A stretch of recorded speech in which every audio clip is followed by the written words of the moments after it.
নমস্কাৰ বন্ধু বান্ধৱীসকল, মোৰ NJN ইউটিউব চেনেললৈ আপোনালোক সকলোকে স্বাগতম জনালোঁ। 1 নম্বৰ, তুমি ভালেই কৰা বা বেয়াই কৰা, মানুহে তোমাক সমালোচনা কৰিবই। সেইবুলি সমালোচনাৰ ভয়ত অকৰ্মণ্য হৈ বহি থাকিবা নেকি?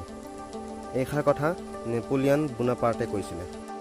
2 নম্বৰ, সত্যক কেতিয়াও ঢাকি ৰাখিব নালাগে, কাৰণ সত্যই অন্ধকাৰক ঘৃণা কৰে। এইষাৰ কথা মহাত্মা গান্ধীয়ে কৈছিল। 3 নম্বৰ, জীৱনটো এক মহৎ উপহাৰ। যিসকলে জীৱনক ভাল নাপায় সেইসকলে এই উপহাৰ গ্ৰহণৰ অনুপযুক্ত। এইষাৰ কথা ডক্টৰ সৰ্বপল্লী ৰাধাকৃষ্ণনে কৈছিল।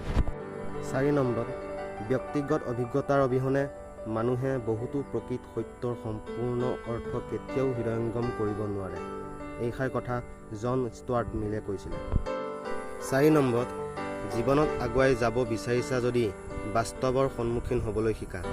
এইষাৰ কথা জুলিয়েট বেষ্টিয়ানে কৈছিল। 6 নম্বৰ, অতি সাধাৰণ যেন লগা দৈনন্দিন জীৱনৰ সৰু সৰু ঘটনাৰাজিয়েই হ'ল জ্ঞানৰ প্ৰকৃত উৎস। এইষাৰ কথা জেমছ এলেনে কৈছিলে। 7 নম্বৰ, এলেহুৱা মানুহৰ শৰীৰ পেলাই থোৱা চাবিৰ নিচিনা। ব্যৱহাৰ নকৰা চাবিত যেনেকৈ মামৰে ধৰে, কামত নলগা শৰীৰটো সেইদৰে ৰোগ হয়। ব্যৱহাৰ কৰা চাবি যেনে চকচকীয়া, শ্ৰম কৰা শৰীৰো তেনে কটকটীয়া। তুমি যদি সৰহ দিন জীয়াই থাকিবলৈ মন কৰা তেন্তে বহি সময় নষ্ট নকৰিবা।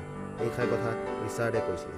8 নম্বৰ, মহৎ কাৰ্য সমাধা কৰা ব্যক্তিসকলৰ ফালে এবাৰ চোৱাচোন, দেখিবা তেওঁলোকে দুডাল লাখুটিৰ সহায়ত আগবাঢ়ি গৈছে।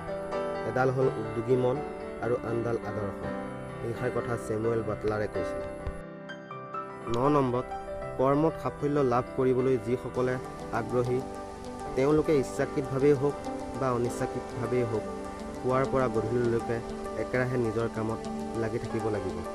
এইষাৰ কথা ছাৰ জছুৱা ৰেনল্ডছে কৈছিলে। 10 নম্বৰ, আপোনাৰ অভিজ্ঞতা, পাৰিপাৰ্শ্বিকতা আৰু বংশানুক্ৰমিক চৰিত্ৰই আপোনাৰ যি দিছে সেয়াই আপোনাৰ। ভালেই হওক বেয়াই হওক নিজৰ বাগিচাৰ পৰিচৰ্যা আপুনি নিজেই কৰিব লাগিব। সুন্দৰ হওক বা অসুন্দৰেই হওক আপোনাৰ জীৱনৰ সংগীতৰ সুৰ আপুনিয়েই সৃষ্টি কৰি বাদ্যও নিজেই বজাব লাগিব।